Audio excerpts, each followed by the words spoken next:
Tetanggaku kali ini sangat istimewa. Karena di sela-sela kesibukannya, bisa didatangi Daniel tetangga kamu.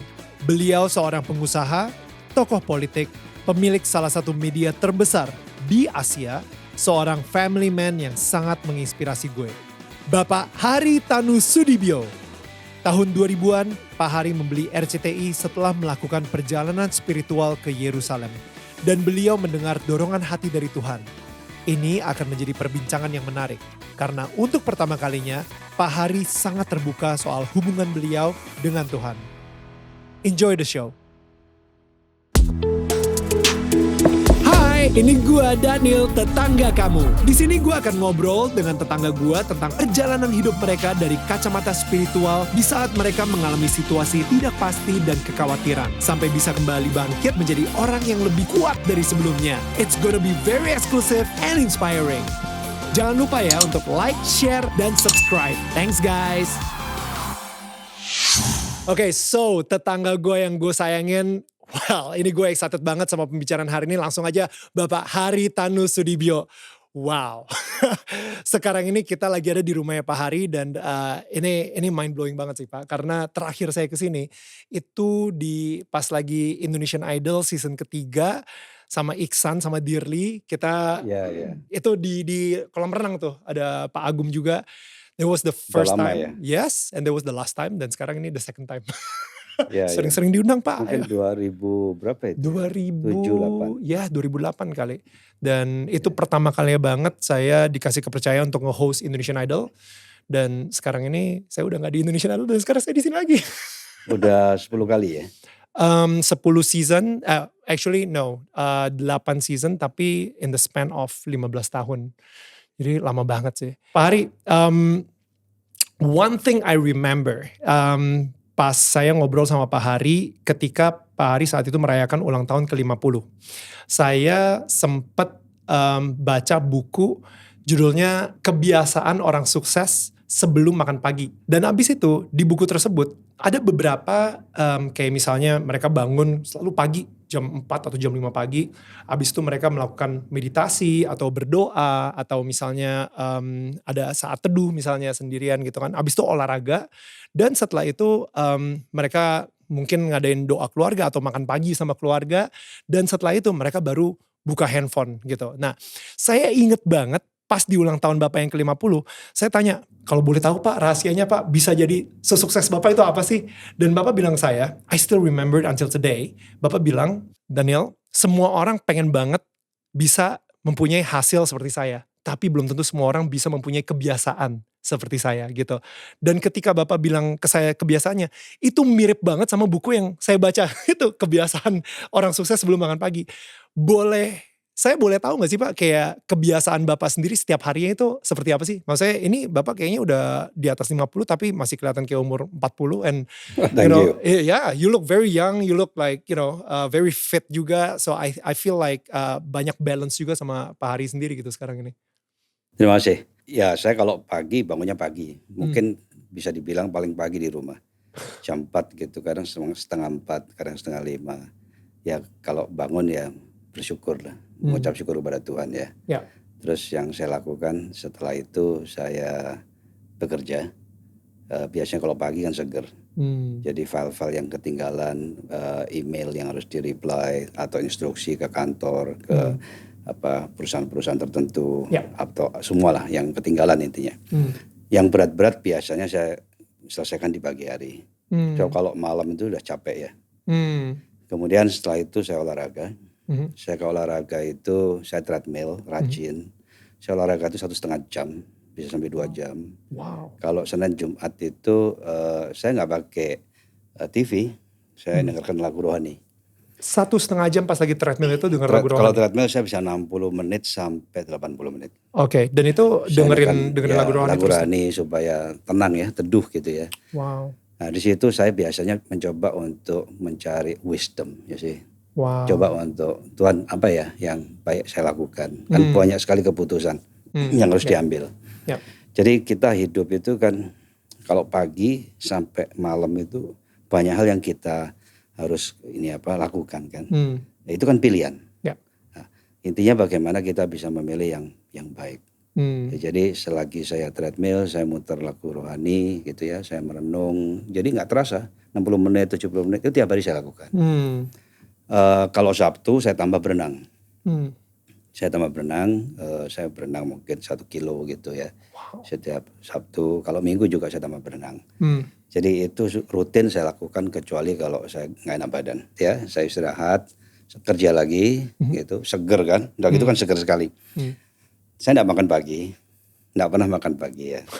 Ya, jadi terus lanjut kantor biasanya terus saya makan siang. Saya makan itu cuma 2 kali, makan siang sama makan malam. Dan saya nggak pernah ngemil gitu ya. Jadi it's a quite disciplined life basically. Dari tahun berapa tuh? Dari umur berapa Pak Hari ngelakuin hal seperti itu? Saya rajin olahraga sudah sejak lama ya, sudah 20 tahun lebih lah. Dulu saya waktu SMA saya rajin. Terus kemudian waktu mulai kerja awal-awal kurang rajin, terus saya mulai rajin lagi. Begitu. Tapi waktu kuliah saya kalau kerja, kalau belajar saya sangat rajin. Olahraga maksud saya yang saya kurang rajin dulu. Dulu saya suka martial art waktu sekolah SMA. Dan saya ini backgroundnya kan bandel dulu. Pernah dikeluarkan dari sekolah. Saya enggak lulus SMA, kelas 3. Saya dikeluarkan tahun 83. Terus nganggur sebentar, tapi akhirnya ya insaf lah ya. Insaf, akhirnya sekolah lagi. Tapi ijazah SMA saya itu ijazah paket C.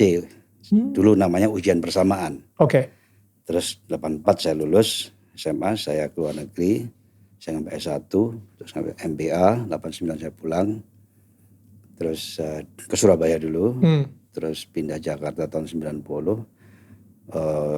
Rajin sekali saya kerja. Nah, tapi saya udah nggak olahraga lagi itu. Kemudian sampai tahun 96 97 saya mulai olahraga lagi. Ini menarik banget Pak. Actually so many things yang Bapak baru bilang itu menarik banget. Karena pertama saya sendiri juga seperti Bapak dari segi kayak lari sambil kalau saya dengerin khotbah. Dengerin khotbah. Jadi saya ngerasa selain kita sehat secara fisik, kita sehat secara mental dan spiritual. Kebanyakan orang mikir cuman fisik sama mentalnya aja, tapi spiritualnya itu, padahal sebenarnya spiritual itu adalah otot juga tuh, otot yang harus dilatih juga. Kalau seseorang spiritualnya sehat, dia mentally pasti sehat. Itu penting ya. Jadi kita ini kan kalau berkarir, semua orang pengen berhasil. Tapi pastikan kita berhasil dengan cara yang benar. Itu penting sekali. Jadi ada rambu-rambu yang mesti kita jaga juga. Nggak segala cara kita lakukan. Nah, itu penting untuk memiliki spiritual yang sehat. Makanya kalau kita berserah lah. Tapi konsep yang paling penting itu adalah humility. Rendah hati, kerendahan hati. Sekali kita rendah hati, kita tuh tidak melihat diri kita tuh siapa gitu. Jadi just seek God wisdom, minta tuntunan ya kan, dan itu lakukan on a daily basis. Di pagi hari waktu pikiran kita masih fresh ya. Kalau malam kan sudah capek sekali. Jadi udah mix sama kelelahan dan sebagainya. Dan saya rasakan tuh very powerful. Orang kalau rendah hati kan dia tidak pernah mengandalkan dirinya. Dia selalu mencoba untuk mencari guidance ya, apa yang baik harus dilakukan pada hari itu. And yang kedua tadi yang saya notice juga gini sih yang pengen saya, mungkin yang lagi nonton juga ngerasa terinspirasi, wah kebiasaan seorang Pak Hari itu seperti itu dari pagi gitu kan. Nah yang saya lakuin sebenarnya gara-gara saya dengar Pak Hari ngelakuin seperti itu, mulai hari itu saya sebisa mungkin bangun jam 4.30 pagi. Gitu Mulai ya? dari hati, Luar biasa. mulai dari setelah saya ngobrol sama Pak Hari di ulang tahun ke-50. Karena saya ngerasa kayak gini, kalau misalnya saya ngelakuin kebiasaannya Pak Hari, mungkin nasib saya bisa sesukses Pak Hari. Mungkin ya nggak sesukses gimana banget gitu, tapi minimal the chance, the probability itu meningkat lah daripada sebelumnya yang mungkin saya bangun ya jam 8 atau jam 10 misalnya seperti itu. And karena kebiasaan itu membuat sebuah karakter, dan karakter itu akhirnya menentukan nasib kita gitu, menurut saya gitu. Itu dari Stephen Covey, 7 Habits of Highly Effective People gitu. Kalau saya lihat ya, humility, kerendahan hati itu menghasilkan banyak hal yang positif. Juga kita akan suka belajar karena kita merasa bahwa kita ini belum apa-apa. Ya, jadi itu saya rasakan. Contoh belakangan 2 tahun ini saya itu gaptek orangnya. begitu semua masuk digital, Hmm. saya mau nggak mau kan harus belajar. Ya. Dan saya mengakui saya nggak ngerti digital. Hmm. Sambil belajar, bangun tim. Sekarang hampir semua bisnis di grup itu sudah ke arah digital. Ya. Dalam waktu yang singkat, relatif gitu. Ya, Jadi ya. humility itu membuat kita belajar terus. Humility itu buat kita berserah pada Tuhan. Humility itu selalu kita akan minta tuntunan Tuhan, ya, wisdom, ya, God wisdom. Terus humility itu juga kita banyak teman. Karena kan orang pasti sama kita kan lebih suka lah, networknya juga lebih banyak. Betul.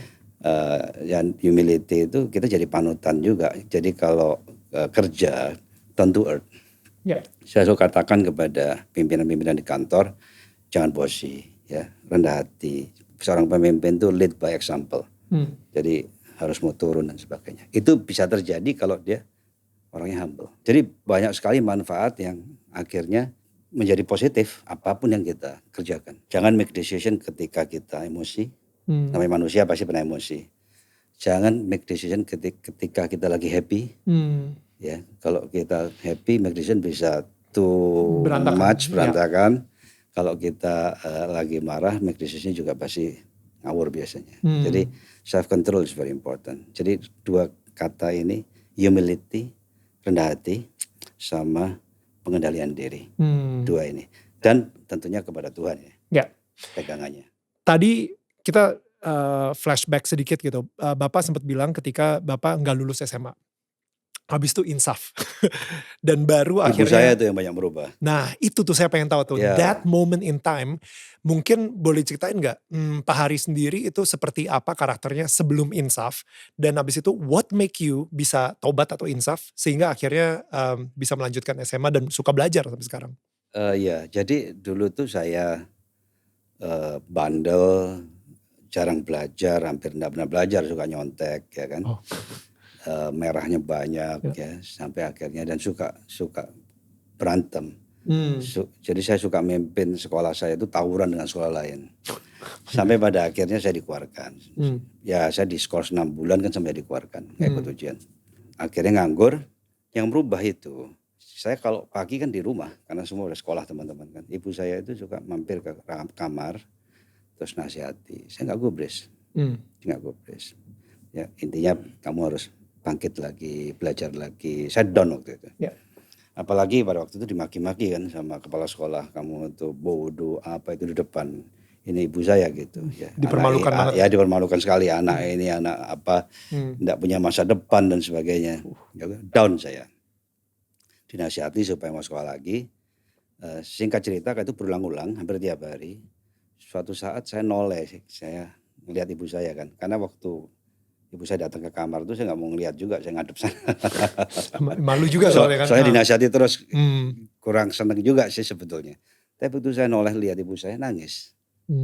Di situ saya mulai mikir, ibu saya sangat sayang sama saya.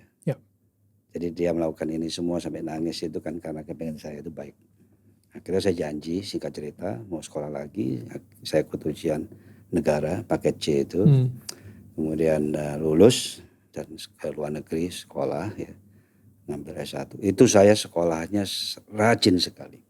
Jadi saya waktu itu berjanji saya harus berubah. Saya harus berubah. Dulu dari malas sekali saya harus rajin. Itu sulit sekali. Pasti. Wah, mau ngubah dari malas sekali ke rajin itu susah. Sampai akhirnya kalau belajar ngantuk. Suka ngantuk, nggak pernah belajar. Akhirnya bagaimana caranya supaya saya itu bisa konsentrasi, bisa fokus, rajin belajar. Jadi kalau ngantuk saya kasih remason. Bener, jadi kan melek gitu. Atau belajarnya berdiri. Kalau ngantuk kan jatuh. Pokoknya saya mencari cara gimana caranya saya membuat satu kebiasaan yang tadi tidak biasa. Kebiasaan yang baik, ya, rajin belajar. Akhirnya dalam setahun 2 tahun ya berhasil. Saya kalau dulu kan nggak ada komputer di kampus kan. Jadi saya di perpustakaan itu sampai jam 2, jam 3. Saya belajar tiap hari begitu. Pokoknya saya intinya ingin membuktikan saya bisa. Akhirnya saya lulus dengan baik, dapat beasiswa. Bahkan saya salah satu lulusan terbaik pada waktu itu S1. Kemudian saya lanjutkan master, saya sampai MBA, dan saya juga dapat beasiswa. Kemudian saya menikah di sana. Jadi Angela itu lahir di Kanada tahun 87 lahirnya. Jadi saya sudah hampir lulus S1 waktu itu, terus saya lanjut master 89 saya selesai MBA. Kami pulang Surabaya, saya melihat wah bisa juga ya. Dari malesnya luar biasa, tukang contek ya kan, udah dimaki-maki begitu, dibodoh-bodohin ya kan, nggak punya masa depan. Akhirnya saya lulus MBA dengan predikat yang bagus. Terus akhirnya sekarang waktunya saya harus bekerja, membangun karir. Akhirnya saya bilang sama ayah saya mau usaha sendiri, ya kan, buat perusahaan broker, stock broker. Tapi di Surabaya kan sepi, saya pindah ke Jakarta tahun 90. Saya boyong semua, ya tentunya istri sama anak ya, Angela waktu baru 1 anaknya. Dan hal yang sama saya lakukan, kerja keras, rajin, disiplin, humble, belajar terus ya. Dulu saya mencoba untuk supaya tidak lupa atau tetap mau belajar terus. Saya ngajar. Saya pernah ngajar di program pasca sarjananya UI ya di waktu tahun 90 akhir selama 2-3 tahun. Kenapa saya ngajar? Kalau saya ngajar, saya dituntut untuk belajar. Ya kan? Karena kalau saya tidak belajar mana bisa saya menjelaskan dan sebagainya. Jadi itu habit itu saya jalankan sampai hari ini. Sampai hari ini saya sudah mengajar di lebih dari 186 perguruan tinggi. Wow. Until today. Until today, Yeah. wow. Entrepreneurship, terus strategic management, character building. Ya. Hampir semua kampus saya sudah datang. Iya. Itu saya lakukan supaya ya itu tadi. Orang kalau ngajar itu cuma 2-3 jam. Ya. Tapi nyiapinnya lebih lama Persiapkan, dari. betul. Harus belajar dulu seminggu. Apalagi zaman gitu sekarang ada kan. Google gitu ya. Kalau kita salah ngomong orang bisa ngecek kan. Ini benar apa salah. Malu juga kan kalau. Jadi kita siapkan dengan baik lah. Betul. Di kantor pun dengan orang begitu banyak, saya punya karyawan, saya ngasih training sendiri juga. Biasanya kasih training itu yang praktikal ya. Jadi character building, leadership, terus sales and marketing, strategic management itu saya train sendiri di kantor sampai hari ini. Wow.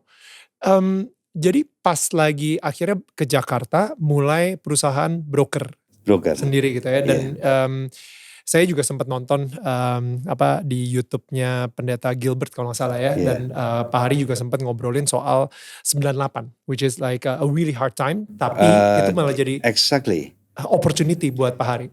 Kesempatan itu terjadi di segala situasi. Cuma dari sisi mana kita memandang.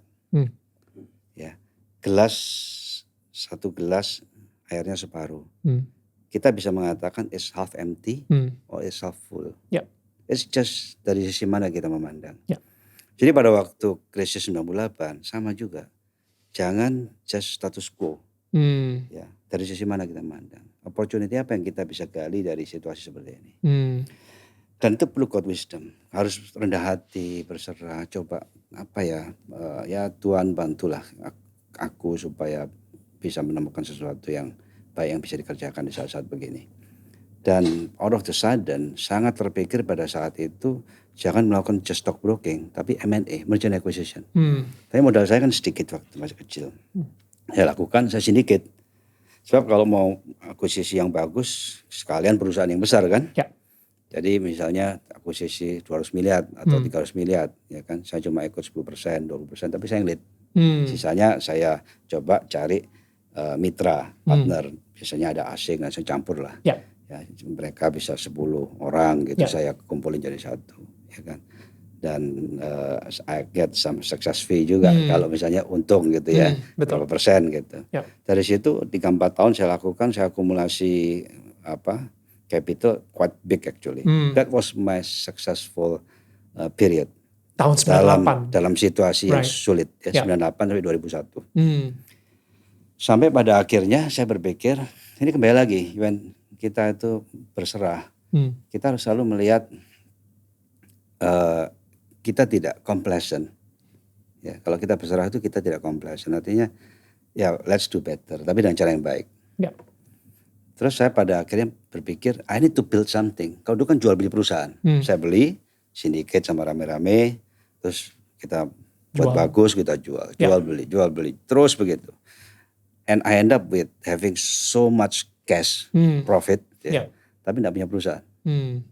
Akhirnya 2001, it's time for me to build something, Hmm. to build something that I can create legacy. Hmm. Dari situ makanya ada RCTI, dari situ makanya ada MNC. Jadi nama MNC itu dibangun tahun 2001.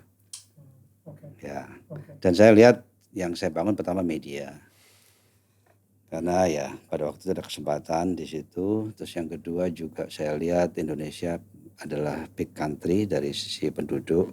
Jadi consumption itu pasti besar. Kalau consumption besar pasti media akan besar juga. Karena media is basically kan alat untuk promosi dan sebagainya. Minta izin sama Tuhan dulu nggak untuk pembeli RCTI? Gini, we were so blessed. For the first time tahun 2000 saya ke Yerusalem. Ikut rombongan pendeta, waktu itu GBI saya ikut. Ini jujur nih, ini testimoni nih. Ya.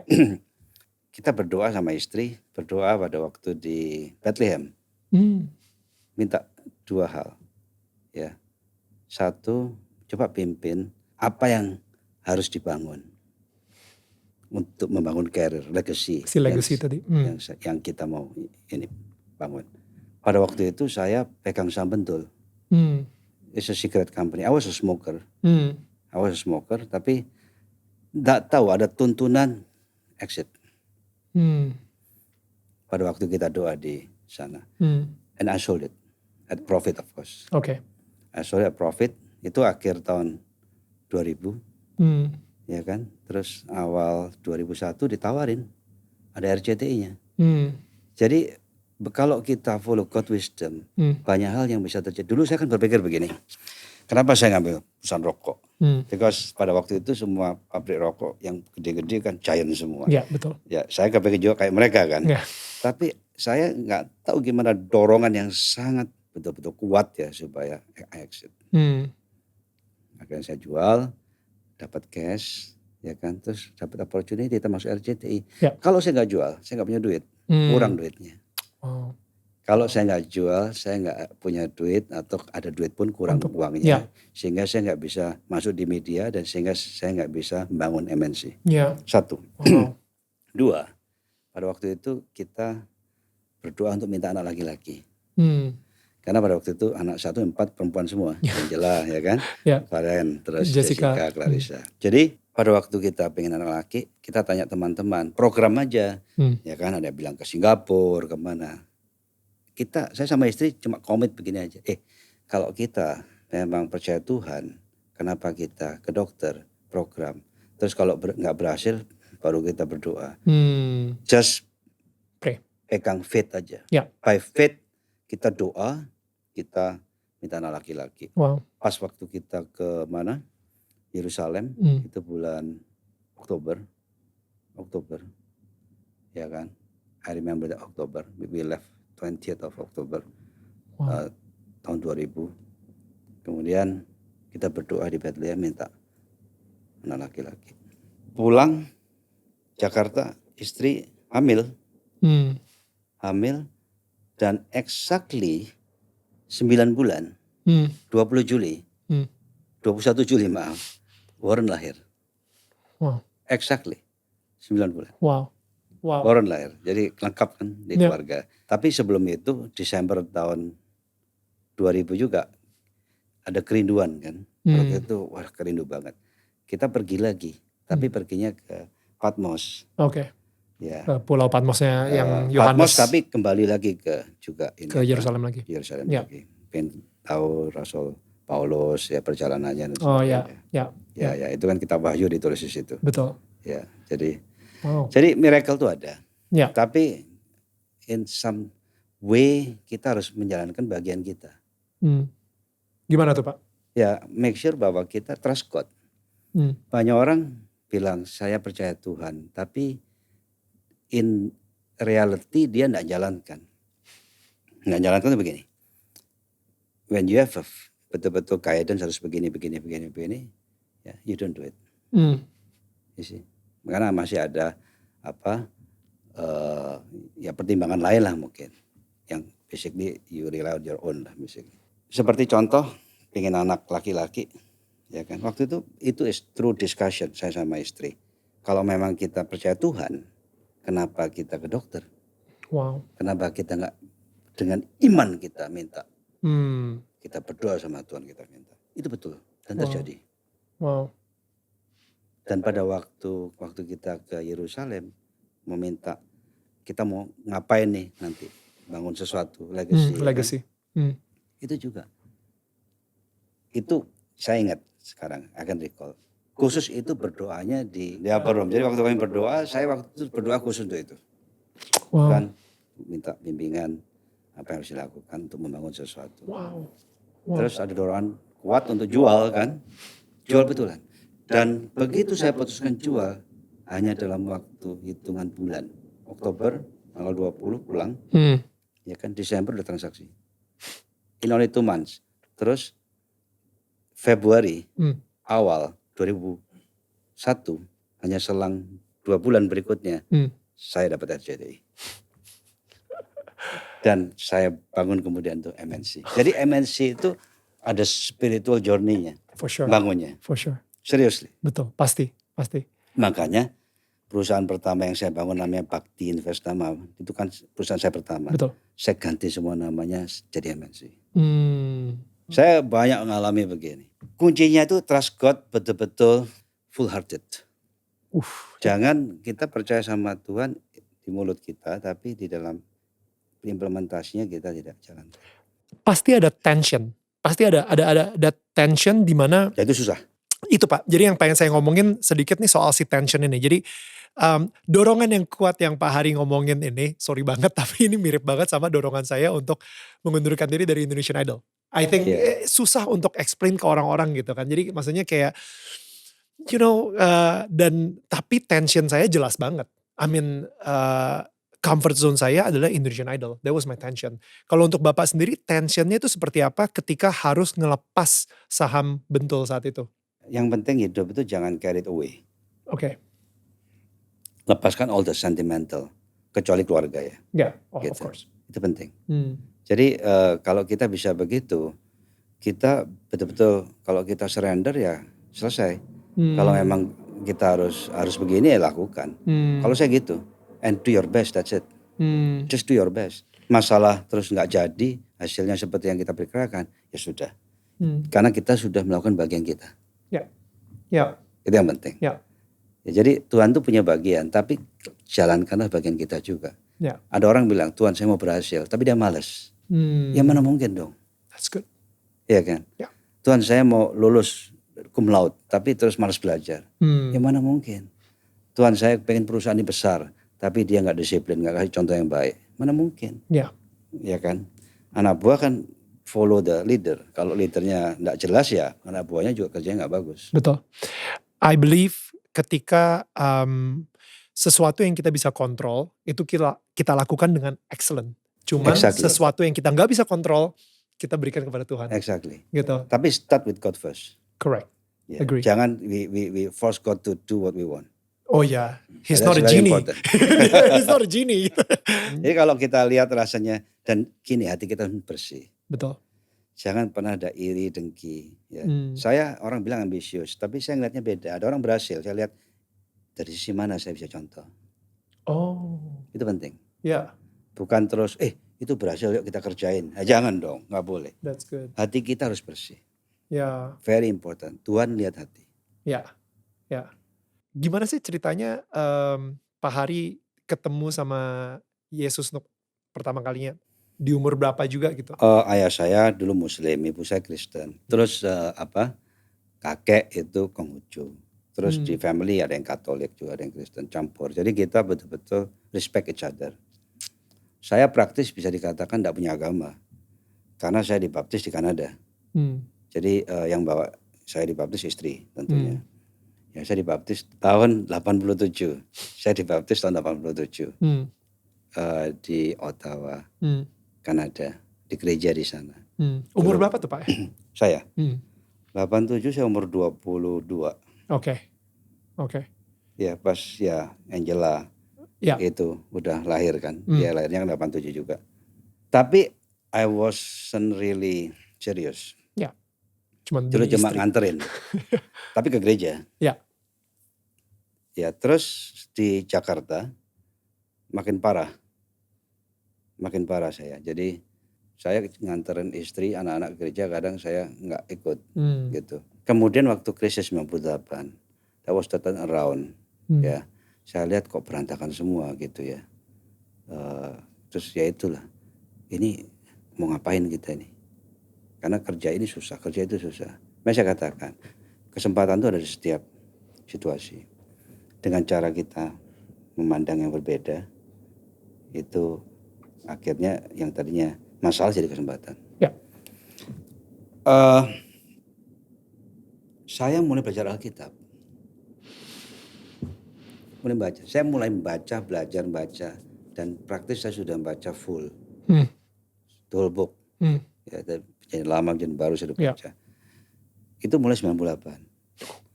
Ya, terus dari situ faith-nya dibangun kan. Ya. Faith-nya dibangun, terus mulai ke gereja, benar-benar. Ikut ke gereja serius ya.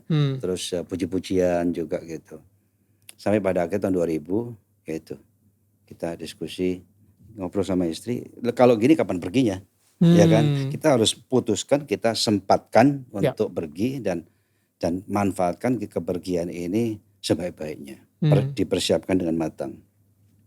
Itu makanya kita akhirnya oke, kita pergi, kita minta, kita berdua di sana yuk. Ya untuk legacy supaya legacy dan juga masalah anak laki-laki. Dan istri juga dapat Holy Spirit di sana. Wah. Ya, pada waktu Oktober tahun 2000 itu. Wow. Oke, nanti kita balik ke Bu Liliana. Tapi sebelumnya saya balik lagi ke tahun 98. Karena tahun 98 ketika masa Krismon, kita tahunya di situ Pak Hari mendapatkan kesempatan banyak banget dan lain-lain. Tapi ternyata itu setelah Bapak mulai baca Injil.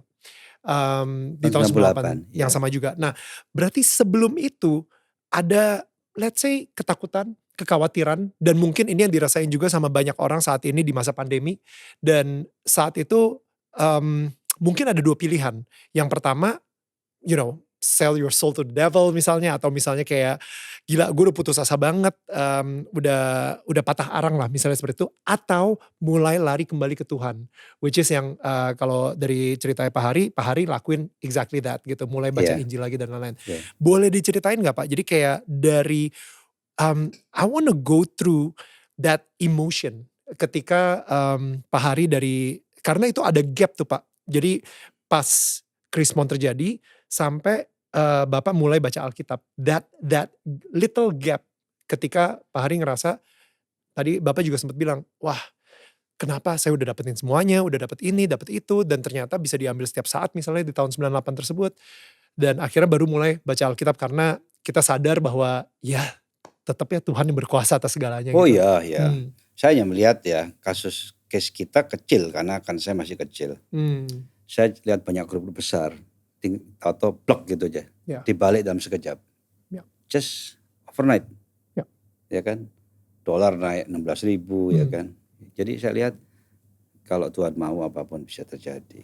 Ya dari situ kan mulai saya baca Alkitab, mulai belajar, ya. Kadang-kadang ada teman-teman pendeta datang gitu, kait saya juga gitu. Ayat pertama itu yang saya diajari suruh baca itu Ibrani pasal 11 ayat 1 tentang iman. Pasal 11 ayat 1. Iya, itu saya masih ingat. Apa itu iman, ya kan? Jadi kalau kita mau percaya sama Tuhan Yesus, start with iman dulu. You have to believe, you have to trust. Ya. Baru kemudian buka yang lain. Wow. Ingat saya itu. Ya. Hebrews 11:1. Ibrani 11:1 ya. Ya, Ibrani 11:1. Itu terjadi 22-23 tahun yang lalu itu. Wow. What was your first encounter with Jesus like? Atau the Holy Spirit? Saya enggak bisa bicara bahasa roh sampai hari ini. I don't know why. Tapi I can sense like wisdom. Istri yang bisa. Meskipun saya berdoa. Tapi kalau saya berdoa saya bisa very very kusuk. Mungkin giftednya beda ya. Itu Holy Spirit itu kan bukan harus kita bicara bahasa roh. Holy Spirit is about wisdom, is about Holy Spirit also. Ya. The gift of wisdom itu adalah salah satu spiritual gift ya. Apa ya bilangnya? Kalau misalnya, bahasa Indonesia, saya baca bahasa Inggris mulu sih Bible-nya. Gak apa-apa. So di salah satu spiritual gift dari Roh Kudus adalah the gift of wisdom. Dan itu dari tadi Pak Hari ngomong soal wisdom terus. Jadi kelihatannya emang kita hanya bisa mendapatkan wisdom tersebut kalau misalnya kita punya hubungan yang sangat dekat dengan Tuhan gitu ya. Karena Dan kita harus rendah hati. Kalau kita nggak rendah hati nggak masuk wisdomnya. Akhirnya yang keluar wisdomnya sendiri. Ya. Yang kita klaim itu dari Tuhan. Yeah, that's good. You have to surrender. You have to trust God. Ya. Nggak gampang. You trust God 100% is not easy. Seriously, saya lihat banyak orang kok. Udah kan banyak contoh. Mereka bisa mengatakan yes, but actually di dalam aplikasinya kehidupan sehari-harinya tidak. Kayak gimana? 100% menyerahkan hidup pada Tuhan itu seperti apa? Enggak bisa pasti. Itu impossible. Tapi maksud saya dalam hal-hal yang penting itu just you surrender. Dalam mengambil keputusan gitu. Saya sering ngambil keputusan keliru juga karena because of your own wisdom. My own wisdom. Nah, ini kan perlu proses, perlu waktu, ya, perlu dibiasakan. Akhirnya jadi diasah kan kita. Gitu. Tapi yang saya yakin kalau orang mau ngikuti itu hidupnya pasti lebih baik. Yakin saya. Setuju. Ya. Kadang apa yang kita lihat bagus belum tentu bagus juga. No, it's true. Ya, saya sering alami begitu. Mau begini, mau begitu, ya kan. Terus coba, enggak deh. Tadi saya pikir bagus banget kan. Ternyata, untungnya nggak dilakukan gitu. Banyak keputusan seperti itu juga. Yang kalimat yang sering banget dan itu jadi pegangan saya. Apa yang dilihat what you think oleh is mata. good, what you think is good might not be God. Jadi it could be good, but it's not God. Dan karena gini ya. This is the philosophy. Mata kita hanya sejauh atap itu. Jadi there is a ceiling. Betul. Jadi kalau kita mengandalkan wisdom kita, ya sampai atap itu aja. That's yang paling jauh kita bisa lihat. Tapi kita kalau mengandalkan Tuhan is beyond that ceiling. Tuhan yang kita nggak bisa tahu. Jadi artinya apa? Kalau kita trust God dan selalu minta guidance, petunjuk Tuhan, banyak hal yang bagus bisa terjadi dalam hidup kita yang tadinya kita tidak pikirkan. That's good. Justru. That's good. Itu tidak mudah, tapi harus diasah. Ya. Apakah saya selalu bisa? Tidak juga. Saya banyak salah juga. Tapi makanya rendah hati. Kalau orang rendah hati, kalau salah dia akan coba introspeksi. Ya, jadi yang saya katakan rendah hati itu very very important. Itu saya terapkan. Kita kalau merendah hati kita ya, banyak belajar, banyak introspeksi, kekurangan kita perbaiki, nggak terlalu mengandalkan dirinya, selalu minta tuntunan, banyak teman, so many good things. Rendah hati sama rendah diri lain loh. What's the difference? Rendah diri minder artinya. Iya. Orang nggak boleh minder. Kalau minder itu sudah belum udah merasa kalah. Misalnya, coba dong, kamu harus bangkit. Enggak, saya nggak bisa, saya nggak punya kemampuan. Itu rendah diri. Jangan pernah rendah diri. Jangan pernah merasa bahwa kita inferior. Yes. Kalau Tuhan mau, kita pasti bisa. Rendah hati artinya apa kalau gitu? Rendah hati is just jangan mengandalkan diri kita, jangan sombong, jangan rely on your knowledge, ya kan? Rendah hati itu, jadi hati kita itu humble, humility. Jadi bedanya mungkin kalau misalnya rendah diri itu kita jadi kayak karpet lah buat orang. Jadi minder. inferior. Saya lihat banyak orang juga rendah diri. Betul. Jadi ayo dong kau maju, saya nggak bisa Pak. Loh, kamu belum nyoba udah merasa Betul. kalah. Ya kapan majunya? Wow. You do it.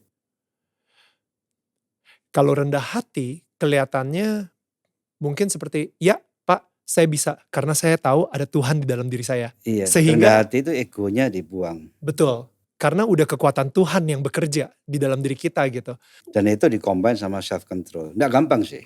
Pasti. Apalagi saya ya kalau udah capek gitu kadang-kadang gampang emosi, namanya Hmm. manusia ya. Tapi kita Hmm. harus selalu membiasakan seperti itu. Kalau udah gitu ya introspeksi lagi, Hmm. perbaiki lagi. Yang penting hidup tuh harusnya pegangan. Ya. Yang saya katakan ini boundary. Oke. Sering kita langgar juga. Tapi kalau hidup itu punya pegangan, at least kalau kita keliru kita dibalikkan lagi. Ya. Nggak sampai kebablas. Ada fondasi itu ya. Exactly. Hmm. Saya kalau marah gitu terus nyesel. Terus sekarang mikir lagi, kok bisa gitu ya saya, jangan deh gitu. Karena marah doesn't solve the problem juga. Problem itu diselesaikan dengan clear mind. Iya. Iya kan? Iya. Kadang orang kan marah, tapi kalau orang capek kan bisa aja marah. Ya. Gitu. Kurang tidur, ya kan, kelelahan. Ya. Itu kan emotionally kan kadang kurang gampang terganggu. Kalau lagi begitu ya tidur, istirahat. Terus baca Alkitab. Tapi saya kasih tahu ya satu hal. Ini juga menarik. Sejak COVID ini kan nggak ke gereja. Kita buat gereja sendiri, family setiap minggu. Hanya family aja, eksklusif? Ya family, anak-anak, ya mertua juga get together. Wow. Jessica yang present worship mimpin. Saya yang sharing firman. Jadi setiap Sabtu ya saya prepare for tomorrow. Besok kan minggu. Ya. Jadi setelah itu kita lunch bareng. Harus belajar lagi tuh Pak berarti. Ya, saya tiap weekend saya nyiapkan ini bahan. Bocoran Pak, bahannya untuk besok apa? Belum. Nanti dicari. Kalau minggu lalu mungkin? Look. Ini bahan saya. Saya sebut home church. Minggu lalu tanggal 6 bulan 6 21 tema Christian Leadership from Bible Perspective. Terus tanggal 30 Mei, seminggu sebelumnya, Bible verses for self-control. My goodness. Jadi saya selalu bawa topik-topik yang untuk applicable. Membangun karakter kita. Yang applicable, correct. Nggak mau terlalu ke teologi. Ya. Karena kita kan di marketplace. Ya. Gini ya, ini pesan buat teman-teman yang seiman. Ya. Di Amerika, it's only 10% or maximum 20% daripada penduduknya yang ke gereja. Ya. Sisanya tidak. Jadi artinya marketplace itu lebih bigger. Jadi kita ini harus bisa jadi terang. Jadi pelayanan itu tidak harus within the church. Ya.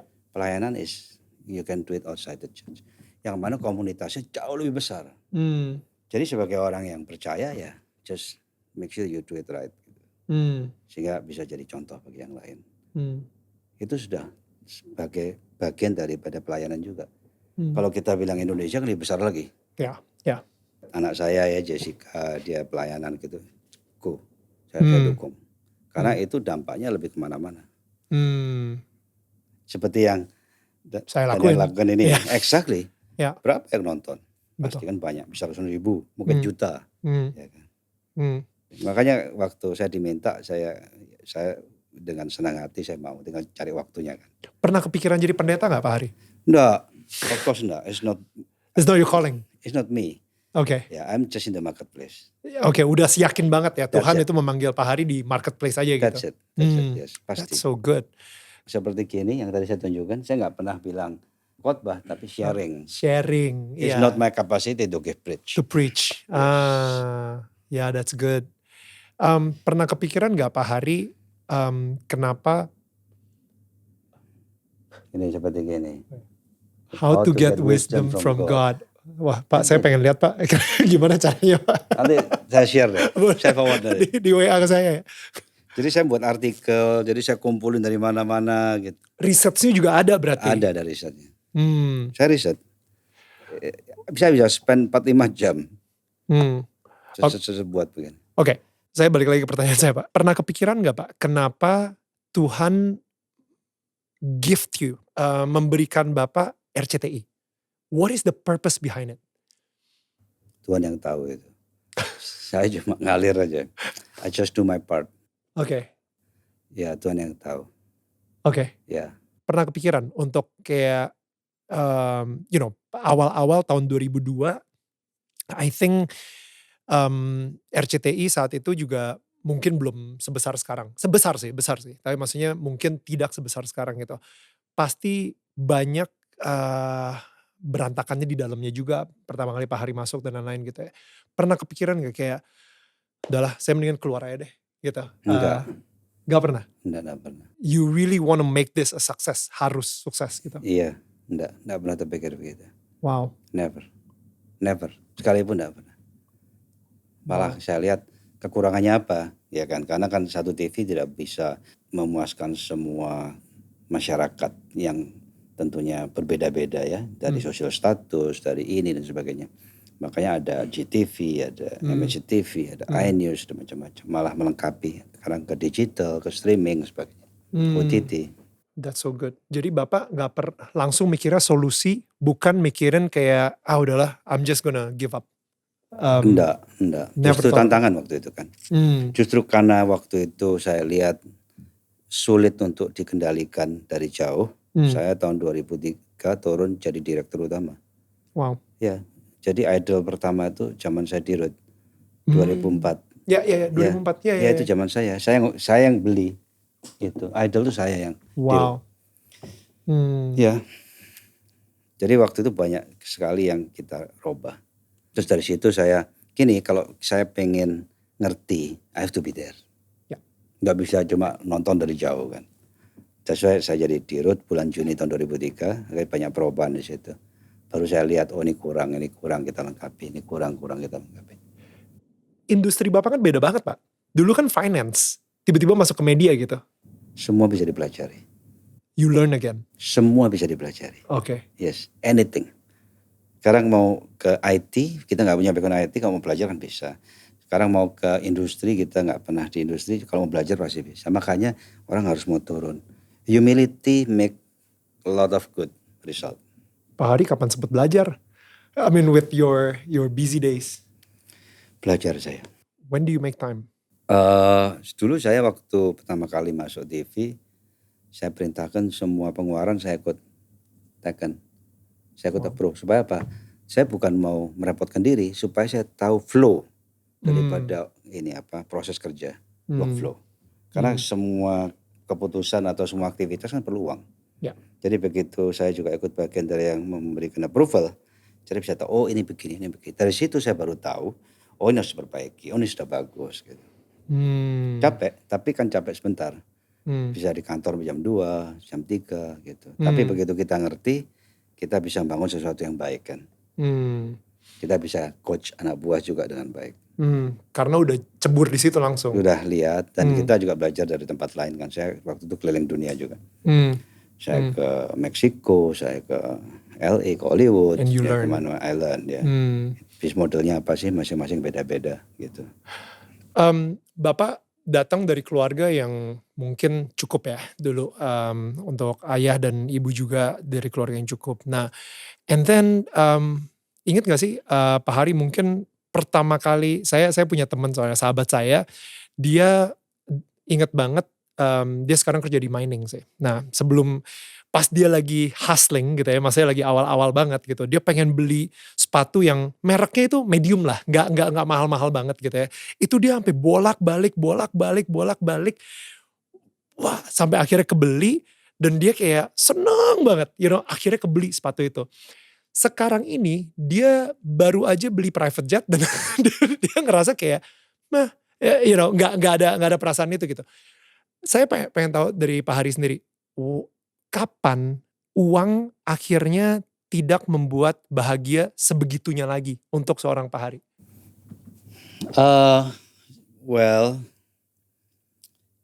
Nggak boleh dari awal kita terbuai dengan uang sih sebetulnya. Uang bukan segalanya. Itu penting. Dari awal kita harus membangun karakter seperti itu. Dari awal. Nggak boleh kita hidup karena uang.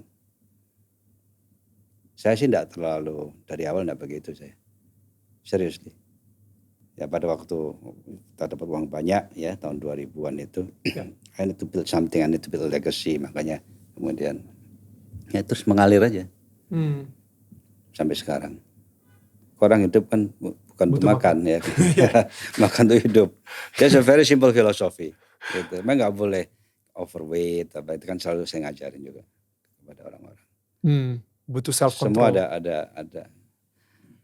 ada batasnya, secukupnya. Hmm, Ya kalau saya ini kan bangun something, bangun legacy. It's not about me actually. it's for your children.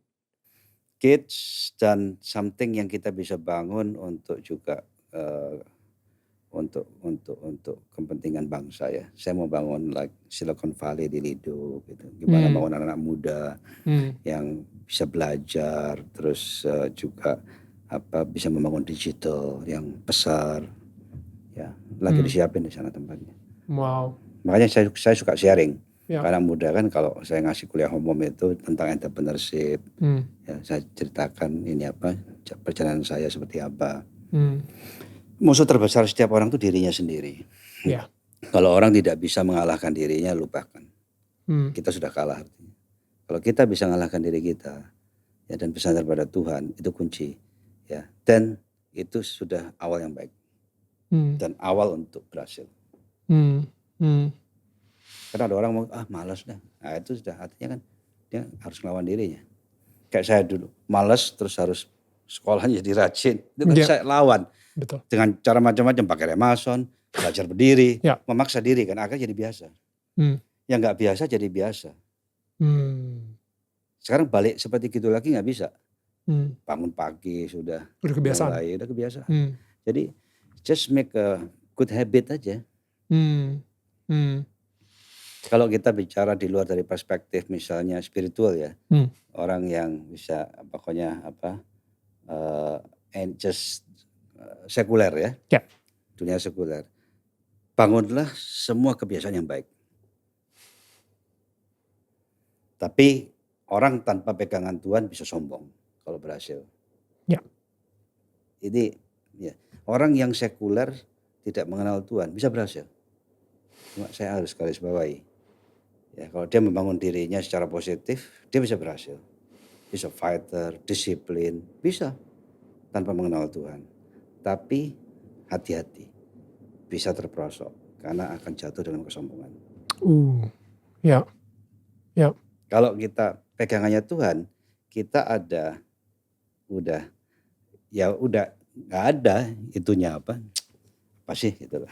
Hmm. Semua juga dari Tuhan, titipan Tuhan juga. Ya gitu. Hmm. Hmm. Keep humble, low key. Ya. Balik lagi soal uang, Pak. Karena saya justru pengen belajar soal mempunyai uang dari Bapak sebenarnya.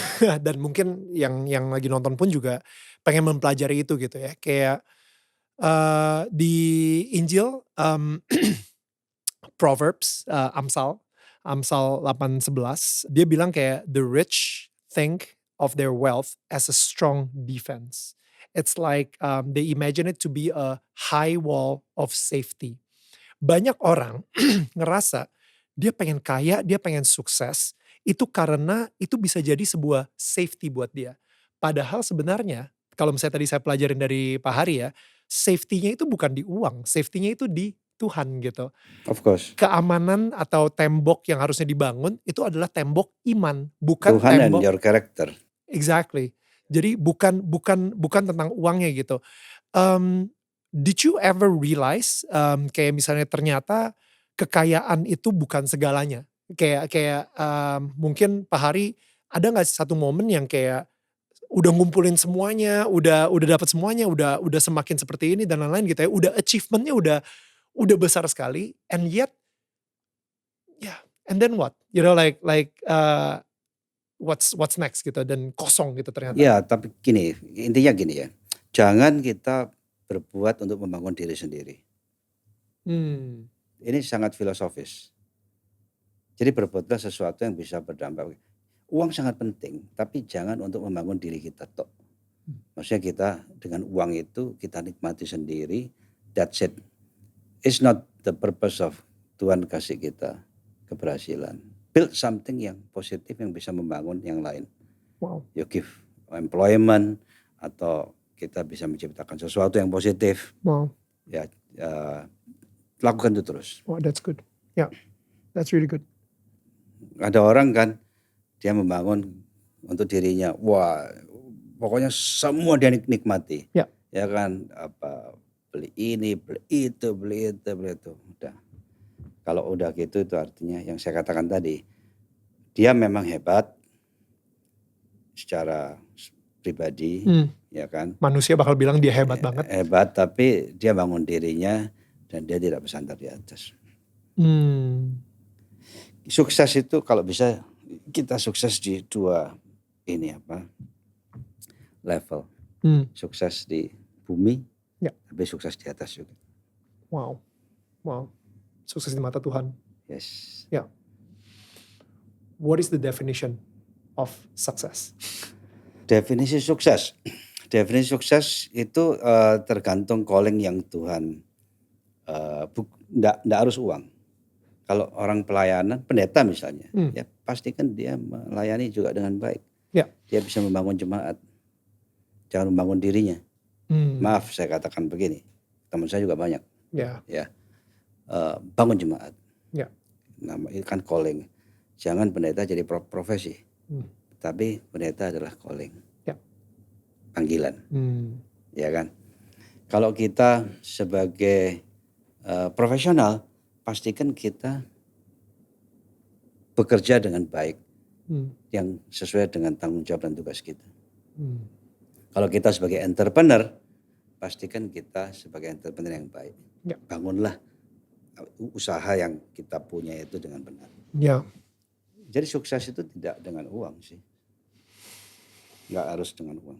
Bagaimana cara menjawab God's calling dalam kehidupan dengan baik? I think that's success. Orang tua bisa jadi orang tua yang sukses kan. Bisa didik anaknya. Ya. Sekolahnya baik. Perilakunya baik. That's good. Dan bersandar pada Tuhan. Itu orang tua sukses. Yeah, that's good. That's really Jangan good. terus anak kita berantakan misalnya. Yeah. Ya enggak sukses. Kalau menurut saya sih. Ya kan? Jangan sampai gitu. Saya juga punya kewajiban itu. Bagaimana Angela, bagaimana Valen, bagaimana Jessica, bagaimana Clarissa, bagaimana Warren. Itu kan tanggung jawab kita. Saya harus memastikan saya dan istri mampu membangun keluarga yang baik. Sukses, anak-anak bisa mentas, ya kan. Dan berkarakter yang baik. Dan bersandar pada Tuhan. Biasanya istri saya nih punya pertanyaan yang yang keren nih kalau saya. Sorry, I want to know. Sorry, English. Yeah. When you started being rajin, it was because your mom was disappointed in you, and you wanted to prove also that you were not a failure in life, right? So you started being really rajin. Right? Awalnya. Yeah. And then tapi bukan disappointed. Mom disappointed. No, mom mengasihi saya. You wanted to prove. So it was because she loved you that you wanted to be She better. cry. Ya. Dia nangis kan. Cek waktu kalau ke kamar gitu saya menghadap ke sana kan, dia di belakang saya kan sama-sama tiduran. Tapi dia nggak tahu, cuma ngomong nasihatin saja begitu. And then she was crying. Someday saya lihat begini, nangis. What was the Dari situ question? saya melihat betapa sayangnya dia sama saya. The question is, that was your beginning driving force to change, right? Yeah. And to become successful. Yeah. But when was the point when you reached that already?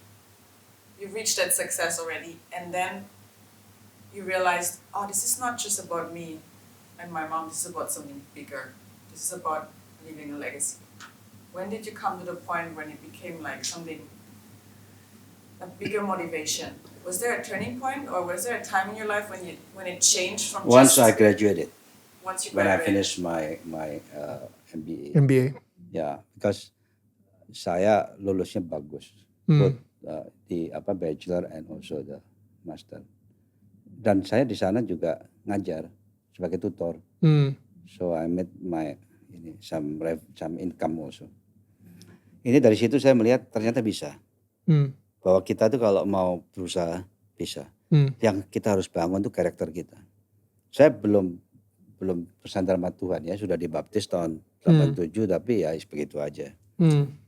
Begitu aja. Makanya saya katakan, orang bisa berhasil tanpa mengenal Tuhan.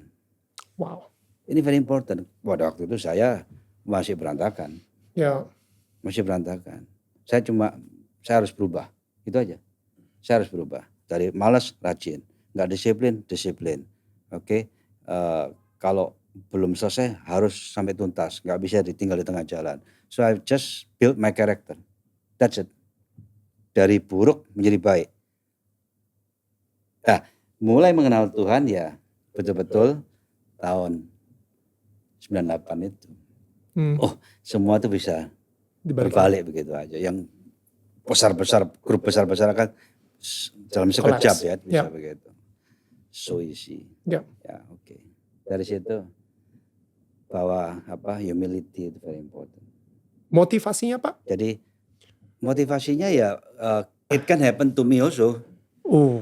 Yeah, that's it. You see? Yeah. Iya kan? Ya. Jadi tetap bangun karakter kita, Ya. tetap harus dibangun. Ya. Kan itu penting bangun karakter yang positif. Tapi harus sandarannya Tuhan. Sama Tuhan. Nggak gampang. Saya banyak salah, saya katakan. Bukan saya selalu betul. Banyak salah. Tapi orang kalau hidup punya boundary, punya pagar, kita berbelok sedikit, kita balik lagi. Ya. Gitu, diingatkan. Ya. Dan itu hanya bisa kalau kita humble. Jadi sering introspeksi. Oh kita salah ya, kita nggak benar ya gitu. Gitu. Kalau orang udah mengandalkan dirinya, susah untuk introspeksi. Dia merasa dirinya yang the best lah. That's it. Orang lain nggak ada artinya. Tuhan bisa bekerja melalui orang lain kadang-kadang kan. Of course. Jadi gimana caranya udah di status seperti Pak Hari gitu ya. Tapi masih bisa humble enough untuk ngedenger masukan atau kritikan kadang-kadang dari orang di sekitar Bapak gitu. I think that's really tough. Oh iya, iya. Ya, it's very tough. It's very tough. Ya kan? Kadang-kadang apalagi kalau cara ngeritiknya kasar. Jujur aja, kadang-kadang kita juga ada reservation, marah mental gitu ya. tawurannya yang pasti merasa punya. pride-nya kan keluar. Nggak, kan, itu saya manusia kan. Tapi kalau saya sendiri, kadang-kadang saya introspeksi. Nasihatnya saya terima. Tanpa orang lu tahu. Jadi ada orang kadang kalau kan gaya orang kan lain. Kalau ngeritik kan caranya misalnya pedas begitu, gitu, ya kan. Kita nggak ngelihat substansinya, ngelihat caranya kan udah gak seneng. Iya. Agak pride-nya keluar, manusia. Iya. Tapi saya ulang saya lagi, seringkali kalau masukannya itu betul, di luar nggak ada orang itu, misalnya saya lagi sendiri, saya mencoba memperbaiki diri. Wow. Si orang tersebut misalnya yang ngasih kritikan gitu, habis itu Bapak introspeksi. Si orang tersebut kan berarti nggak tahu ya kalau misalnya Bapak ternyata, oh iya ternyata sepertinya dia bener ya, kritikan itu ternyata masuk gitu ya. Yeah. Do you say sorry even? Kayak sorry ya kemarin gue agak kasar terima kritikan lo misalnya kayak gitu. Kadang iya kadang enggak. Ya manusia kan. Yang penting behavior kita berubah. Iya kan? Ya benar. Sempurna itu susah. Yang of course. Saya katakan yang penting ada boundernya, ada pagernya. Betul. Itu aja. Yang penting fondasi kita masih di jalan Tuhan lah kayak gitu misalnya. Ya. Oke. Karena menurut saya nih Pak ya, sorry if ini asumsi saya, tapi dengan status seperti Bapak, orang di sekitar Bapak itu gak ada yang berani ngeritik Bapak. Mereka semua kasih good news ke Bapak gitu kayak yes. Enggak. Saya selalu mengatakan kita mesti dialog, komunikasi. Oke. Ya. Jadi udah culture-nya udah terbangun sih. Oh wow. Ya, saya satu hari itu sama kantor bisa lebih dari 100. Ya. WhatsApp message. Ya. Ya. Kita exchange information, kita sharing, kita diskusi. Kadang telepon, kadang kita pakai Zoom. Ya. Sangat interaktif, sangat komunikatif. Itu yang saya bangun culture itu. Wow. Kalau saya nggak suka jadi ABS. Kalau saya di ABS kan maksudnya all the good things yang disampaikan ke saya rusak organisasi. Singkatannya apa tuh ABS? Asal Bapak senang. Iya. Iya kan? Iya betul. Kalau seperti itu rusak organisasi. I need to know the reality. Iya. Sesungguhnya seperti apa. Jelek katakan jelek, baik katakan baik. Ya. Supaya kalau jelek kita perbaiki. Ya. Itu culture yang saya bangun. Ya, wow. Don't tell me all the good things yang nggak benar. Kalau saya ngerekrut orang dari awal saya katakan gitu. Kalau saya dikasih informasi yang hanya menyenangkan saya akan marah. But kalau kasih informasi saya yang sesungguhnya, saya akan respect. Wow. Betul. That's hard to do though. Jadi bangun culture di organisasi itu penting juga. Culture yang benar ya. Ya. Orang itu bangunlah diri kita yang baik. Hmm. Bangunlah karakter kita yang baik. Setelah itu bangunlah culture yang baik di mana kita ada. Kalau kita di perusahaan ya organisasi kita bangun culture yang baik. Iya. Pak Hari seorang anak kontraktor dari keluarga yang mungkin menengah tapi akhirnya jadi seperti sekarang ini. Anak-anak Pak Hari adalah anak seorang billionaire, salah satu orang terkaya di Indonesia gitu. Jauh lah. Gimana caranya untuk kasih mereka value yang sama ketika apalagi Pak Hari sendiri juga dulu waktu kecil kan wah pasti mempunyai gaya hidup yang berbeda dengan anak-anak Pak Hari gitu. Gimana caranya supaya mereka bisa mempunyai value yang sama? Like pada akhirnya masukan apa yang mungkin Pak Hari lakukan ke mereka gitu supaya bisa mempunyai value yang sama seperti Pak Hari? Sejak tahun 2000 yang saya katakan itu. Setiap weekend kita ada 2 keluarga. Selalu. Wow. Sampai ke anak-anak sekolah di Australia juga di Amerika kita pakai itu. Skype gitu misalnya dulu. Kita buka. Wow. Ya. Wow. Selalu. Terus disambung dengan sekarang kan. Sekarang tinggal hanya minggu aja. Jadi gereja kita ganti di rumah sharing tadi. Ya. Dan saya rasakan itu hal yang sangat membantu membangun karakter anak-anak menjadi baik dan humble. Mulai Angela, Valen, Jesse, semua simple.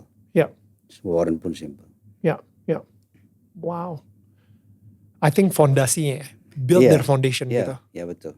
More than 20 years loh. Kita lakukan itu. Sharing, ya kita puji-pujian, kita sharing. Basically kan manusia itu kan perlu diasah lah. Terus kita menciptakan habit yang baik. Dan kita sharing firman dari situ kan kita punya pegangan. Jadi anak-anak itu juga suruh testimoni itu pasti bisa. Udah biasa. Udah biasa sharing soalnya. Sudah biasa. Semua. Soalnya saya ngelihat, saya kenal juga sama Angela, Valen, sama Jessica actually, those ini, dan they have great characters. I'm talking about great characters. Thank you. Dan ya selain Tuhan pasti ada campur orang tua yang fantastic gitu menurut saya gitu. Saya sering ngobrol sama mereka bertiga, kita ketemu lumayan sering juga untuk misalnya lunch dan lain-lain gitu ya, WA. And ya karakter mereka bertiga beda-beda, tapi karakter mereka great karakter gitu. They have this confident and yet humble ketika udah mulai ngomongin soal Tuhan gitu. And I think ya ini saya ngomong untuk para penonton juga gitu, karena bukan cuman untuk Bapak aja, karena nggak mudah pasti to become a billionaire, yang salah satu orang terkaya di Indonesia tapi tetap bisa mempunyai anak yang humble gitu. Itu tugas orang tua. Yang saya katakan tadi kan, sukses itu diukur dari berbagai perspektif. Bagaimana kita membangun anak-anak, keluarga, ya kan, bagaimana kita membangun anything yang kita ada peran lah di situ. Ya. Organisasi kita juga. Jadi sukses is not all about money. Ya. Betul. Nggak bisa diukur tentang uang. Saya suka banget Pak Hari barusan bilang kalau misalnya your passion adalah membangun sesuatu. Membangun your legacy misalnya, dan membangun perusahaan MNC, dan membangun keluarga, membangun hubungan dan lain-lain. You are a builder ya. Tapi sebelum nge-build, sebelum membangun hal tersebut, selalu minta God's wisdom dulu.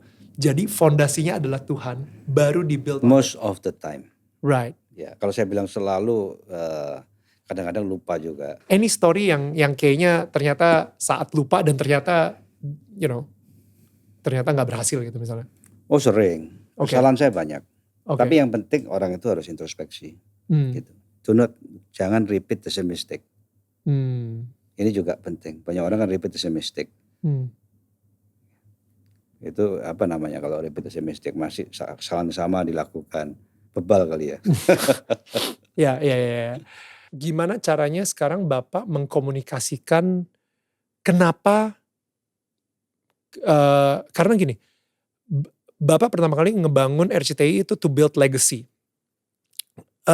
Apakah anak-anak Bapak pun juga ngerasa passionate dengan your reason why? You know,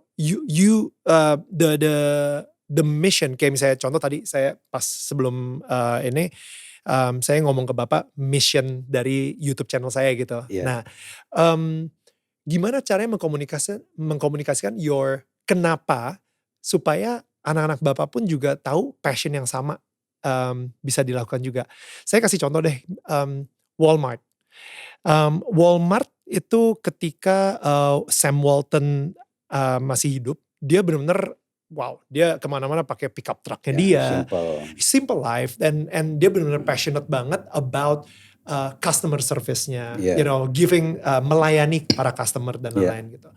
Nah, tapi ketika Sam Walton meninggal, itu anak-anaknya udah nggak mikir the why, kenapanya. Dia lebih mikir the what, which is udah langsung masuk analytical, udah masuk statistik, udah masuk gimana caranya kita bisa mengalahkan kompetitor dengan harga yang lebih bersaing lagi dan lain-lain. Yeah. Udah ngelupain the passion behind the founder gitu. Yeah. Nah, jadi kadang-kadang kita apalagi ya, saya sendiri juga, saya ya bisnisnya gak seberapa, tapi saya di The Mall of Indonesia gitu ya.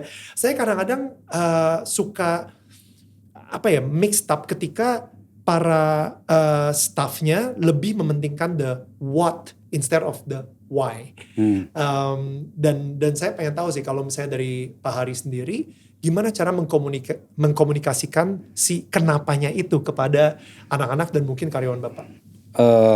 Setiap organisasi harus dibangun dengan value ya. Oke. Harus ada value. Dan saya rasa itu sangat saya komunikasikan ke anak-anak juga. Oke. Value itu. Oke. Sehingga kalaupun suatu saat saya harus retire ya, kemudian mereka melanjutkan, value itu seharusnya tetap mereka teruskan. Ya. Dan value itu juga berdasarkan God's wisdom tadi tuh yang Pak Hari dapetin yes, juga. of course. That's amazing. Ini mungkin pertanyaan terakhir untuk nge-wrap up gitu ya. Karena saya ngerasa gini Pak, di masa pandemi sekarang ini, banyak orang-orang yang mungkin mengalami ketakutan dan kekhawatiran yang sama ketika Bapak di tahun 98 tersebut. Dan Bapak sendiri saya lihat banyak kayak di tahun 2000 mengambil keputusan tepat sebagai seorang kepala rumah tangga, leader gitu ya. Mengambil keputusan yang tepat based on God's wisdom. Ya kan, dari kayak dorongan dari Roh Kudus lah kalau misalnya di Nasrani gitu ya. Dorongan dari Roh Kudus sehingga Bapak bisa membuat sebuah keputusan yang tepat. Itu saya ngerasa banyak orang bilang kalau misalnya untuk mendengar suara Roh Kudus, apalagi mendengar God's wisdom, butuh hubungan yang intim dengan Tuhan gitu. Gimana sih cara Bapak sendiri membangun hubungan intim tersebut sampai akhirnya Bapak bisa peka dan membuat keputusan yang tepat? Karena kita setiap hari itu harus make decision so many times, apalagi dan di posisi Bapak. Dipengaruhi dengan berbagai informasi atau macam-macam ada kejadian dan sebagainya. Trust God, percaya dan just berserah sepenuhnya. Kalau kita begitu biasanya banyak sekali inspirasi yang datang. Ya, makanya saya kalau treadmill kan saya nyetel lagu rohani, ya kan. Jadi dari situ tenang, sejuk, ya keluar semua. Kan banyak orang kalau treadmill lihat film, lihat TV. Ya kan. Lihat berita gitu. Lihat berita. Kalau saya dengarkan lagu rohani. Wow. Tiap hari. Itu jadi mungkin bisa dibilang kayak waktu untuk Bapak berkomunikasi dengan Tuhan juga. Bisa dikatakan begitu, bukan berkomunikasi ya, mencoba untuk mendengar, ask for guidance. Ya. Peran Ibu Liliana sendiri gimana? Karena di tahun berapa tadi? 2000 ya. Di tahun 2000 Ibu Liliana menerima Roh Kudus gitu kan, Bapak tadi bilang gitu. Di Yerusalem. Nah, mungkin dari situ kali dia bisa bahasa roh gitu atau gimana tuh maksudnya? Betul, bahasa roh. Ya. Itu unik sekali. Oke. Jadi pulang kita mampir Paris. Waktu di Paris masuk ke toko Halloween. Langsung nolak dia. Oh wow. Iya, jadi saya lihat so powerful. Oh wow. Ya kita gak jadi masuk akhirnya. Oh wow. Iya. Wow. Waktu di Paris, pas dekat-dekat Halloween waktu itu. Pas Halloween ya. Oh, saking kuatnya gitu. Saking kuatnya ya. Iya. Ya, langsung bisa keluar bahasa rohnya. Oh, what? Ya akhirnya kita pergi kan Hmm. dari situ. Itu saya lihat sendiri itu. Jadi nggak bisa bahasa roh. Jadi ya puji Tuhan lah ya. Ya. Ada bimbingan seperti itu. Seberapa besar peran Ibu Liliana terhadap kesuksesan Bapak hari ini? Besar. She's a very good partner in life. Jadi pada waktu kita kuliah di Kanada itu kita gantian jaga anak, jaga aja lah tanpa ada babysitter. Jadi saya sekolah malam, istri sekolah pagi atau siang. Jadi kita gantian jaga. Pak Hari harus bersihin popok juga dong. Oh iya. Iya. Saya ngerawat anak udah biasa. Betul itu. Jadi masak, oh ya kita bisa juga masak, mandiin anak dan semuanya udah kita gantian. Wow. Dan it's betul-betul good teamwork. Ya. Dan itu berlanjut sampai anak keempat nggak pakai babysitter. Valen, Jessica, Clarissa udah Sampai Clarissa. Ya. terbawa kebiasaan itu. Jadi I really respect that. Hmm. Dan waktu saya di tahun 90-an sibuk-sibuknya bangun grup waktu itu, dia di rumah kan, rumah tangga kan, dan take care anak-anak, ya ngelesin, belajarin dan sebagainya. Jadi I really appreciate that so much. Sangat. Kalau misalnya anak-anak bandel apa gitu ya nggak ada yang ngurus, misalnya kan kita juga pusing juga. Jadi saya bisa kerja dengan tenang. Jadi pengaruhnya sangat besar, sangat besar. Saya mau ngomong sedikit soal tadi kita sempat ngomongin fruits of the spirit, buah dari Roh Kudus. Iya. Buah dari Roh Kudus itu adalah Kasih, peace, love, sakit, joy, patience, gentleness, faithfulness, goodness, and self-control. Kayaknya saya miss satu deh. kesabaran, Patience. kelemah lembutan. Patience, betul. Yeah. Patience. Nah, banyak orang mikir kalau misalnya itu adalah satu hal yang bisa didapatkan ketika kita sudah mencapai kesuksesan tersendiri. Misalnya dengan adanya uang, dengan adanya status, dengan adanya harta dan tahta gitu ya misalnya, atau misalnya wanita, dalam arti lain ketika saya mendapatkan jodoh yang sempurna buat saya akhirnya akan mendapatkan kasih, akan mendapatkan kesabaran, saya akan that peace, love, and joy. Tapi sebenarnya yang harus kita ingat adalah itu adalah buah-buah dari Roh Kudus, bukan buah-buah dari performa kita gitu. Exactly. Dan saya ngelihat kadang-kadang ya ada orang yang suka lupa bahwa dia akan berusaha banget untuk mendapatkan kedamaian tersebut. Padahal dia pikir dengan uang segini atau dengan gaji segini, saya akhirnya bisa mendapatkan kedamaian tersebut gitu. Enggak juga. Exactly. Semua itu relatif. Kalau orang enggak berpegang pada Tuhan, tidak akan ada damai sejahtera. Dia pasti akan dihantui dengan, ya udah kaya pun, sangat kaya pun pasti enggak akan damai sejahtera. Pasti. Karena ya egonya yang menuntut dia untuk begini begitu terus ya, bukan guidance daripada Tuhan sendiri. Jadi uang itu bukan segalanya. Kalau orang bekerja untuk uang, just uang, uang penting, ya kan pasti itu. Tapi jangan motivasinya hanya uang.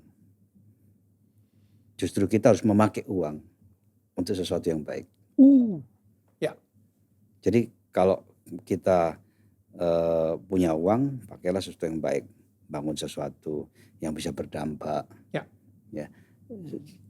Itu pada waktu kita ngambil PTV, Indovision, dulu ada channel asing kan, langsung kita buat sendiri in-house live channel, yang siapa saja kalau mau masukkan konten sepanjang itu konten yang baik ya, kita kasih secara free. Jadi semua itu kita support udah berapa tahun itu?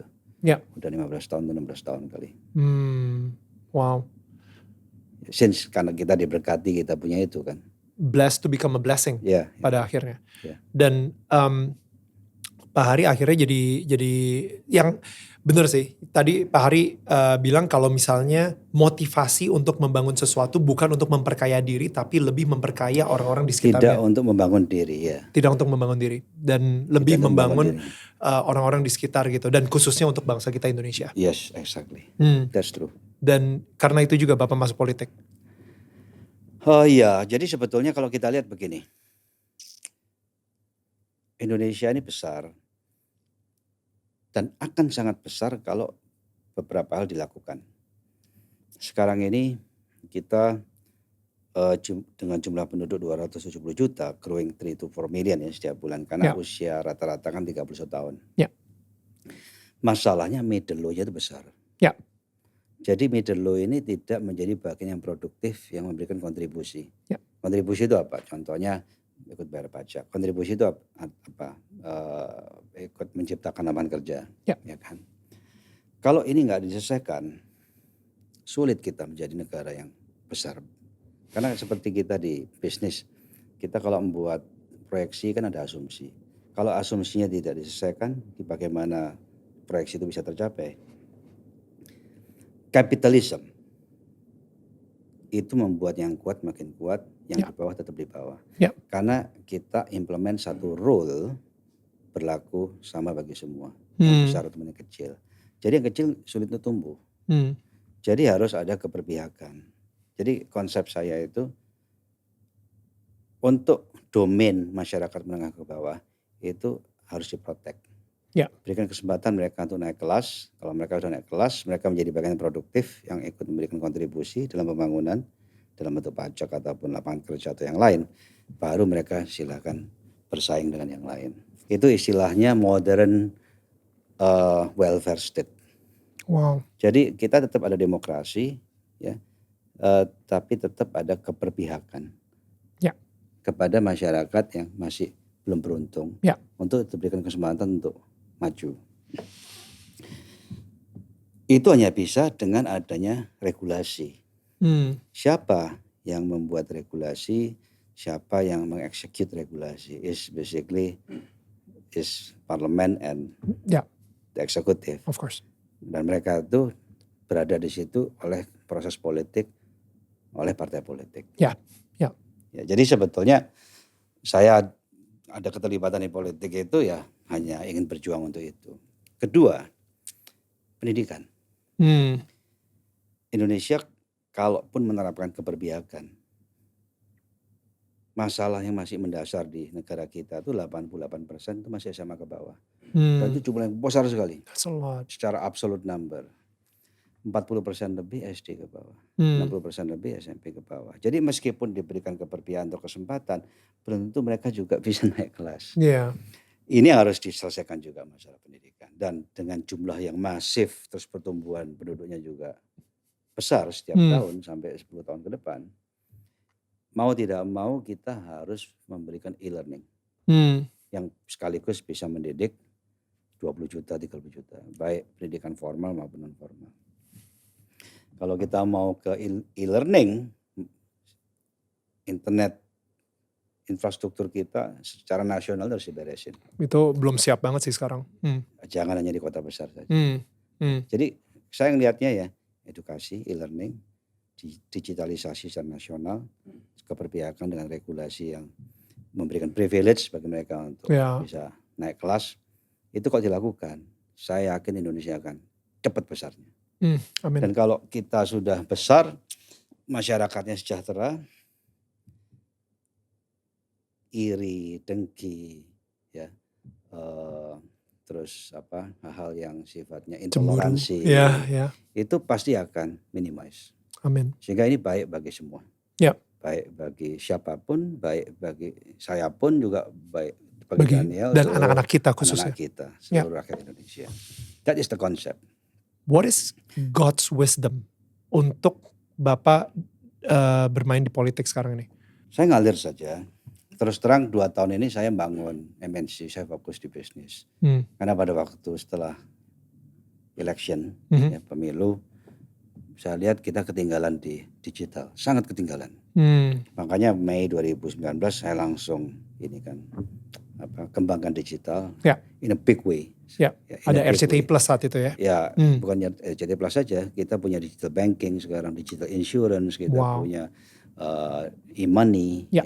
digital payment, kita punya e-trade, stock trading, elektronik, ya kita punya. Pokoknya saya kembangkan, ada Vision Plus, OTT dan sebagainya. Ya. Lagi bangun e-sport juga. Jadi dan puji Tuhan dalam waktu 2 tahun terbangun sangat banyak dan sudah lumayan besar. Jadi kembali lagi ingin saya garis bawahi di sini ya, kesimpulannya apa? Meskipun kita tidak bisa, sesuatu itu semuanya bisa dipelajari. Ya. Asal kita mau melakukannya, asal kita mau, kalau orang Jawa bilang ngelakoni, ya, menjalankannya, ya kan. Tapi ingat tetap harus pegangnya ke atas, jangan sampai kita jadi orang sombong, ya kan. Kedua, dalam situasi COVID pun bukan berarti semuanya selesai. Banyak kesempatan yang bisa dilakukan juga yang membuat kita lebih baik dibandingkan sebelum COVID. That's good. Itu betul. Makanya jangan patah semangat, kan banyak orang kan udah patah arang, COVID ini patah semangat, terus sudah ya give up aja, belum nyoba kok give up. Coba lihat dalam perspektif berbeda, apa yang bisa dibangun, apa kesempatan apa yang ada, ya, dengan merubah cara pandang. So good. Ya. Kalau masih buntu, berdoa, minta Tuhan tuntunan, Tuhan berikan wisdom, apa yang harus saya lakukan. Don't give up. Dan itu yang terjadi sama Pak Hari di tahun 98 ketika udah tercorner ya, udah tersudut gitu, sampai akhirnya disitulah mulai membangun hubungan intim dengan Tuhan sampai akhirnya sekarang ini. Ya, yang jelas saya mulai baca Alkitab di tahun 98. Itu menarik. Itu penting tuh. Ya. Ibrani pasal 1 pertama kali saya disuruh baca. Ibrani 11 tentang keimanan. 1. Kalau kita nggak ada iman, lu percuma. Ya, setuju. Jadi yang diajarkan di situ kan pertama kali harus membangun iman kita dulu. Build your faith. That's good. I just had a revelation. Wow. Oh my goodness. Sebelum Pak Hari membangun RCTI, MNC, sebelum Pak Hari membangun keluarga yang luar biasa, Tuhan minta Pak Hari untuk membangun iman dulu di tahun 98. Iman ya. Baru akhirnya yang lain bisa dibangun. Makanya filosofi dari MNC Group, vision. Make sure you know your direction. Kita mau kemana? Integrity. Make sure you do it with integrity. Speed. Because the world is very competitive. 4, determination. Determination ini kata sekulernya sama saja faith kalau di determinasi. Oh, that's true. Yeah. That's true. Iya ya. Kalau kita bicara spiritual ya faith basically. Faith. Yeah. Faith. Have faith. You are determined. Yeah. All the way, do not stop before you reach your goal. Yeah. It's about faith. Yeah. Jadi udah masuk juga di situ sebetulnya. Yeah. Di value yang saya bangun di. Karena kita percaya sama janji Tuhan. So itu dia kenapa kita punya iman tersebut gitu. Exactly. Determination. We need to have vision. Do it with integrity. Fast, speed. Then determination. Pak Hari, I think that's a really good time to close this session. Thank you so much. Thank you. Saya benar-benar bersyukur banget. For you. Yes, bersyukur banget sama Pak Hari udah meluangkan waktu untuk kita, and of course tempat juga saya bisa berkunjung sebagai tetangga di sini kedua kalinya. And saya pengen ngomong juga kepada semua tetangga kita di sini, kalau misalnya kalian ngerasa ada part-part yang keren banget yang tadi Pak Hari ngomong gitu ya, yuk tulis di kolom komentar, atau bisa mention Pak Hari juga di Instagramnya, atau mention kita juga di Instagram kita di @danielmananta_network. Dan kalau misalnya ada orang yang kelihatannya juga mengalami hal yang cukup berat dalam hidupnya, khususnya di masa pandemi ini, apalagi di bagian bisnis, dan bisa belajar dari seorang Pak Hari Tanusudibio, share this video for them gitu. Siapa tahu aja video ini bisa bless them, bisa memberikan mereka harapan baru, dan bisa mempunyai keimanan juga yang membangun mereka ya, supaya bisa ya mudah-mudahan nasibnya sama seperti Pak Hari lah gitu. Dan kita juga udah ada podcastnya, jadi kalau misalnya kalian mau dengerin audio version of this, bisa langsung follow kita di seluruh platform digital podcast kita, tinggal search aja Daniel Tetangga Kamu. Thank you so much. Benar-benar we We feel so blessed by your testimony. Banyak banget testimoni Sama-sama. tadi. Thank you again Pak Hari. Dan yang pastinya guys, kita akan ketemu lagi minggu depan. Tetangga saling menyangga, bukan menyanggah. See you again. Bye. God bless.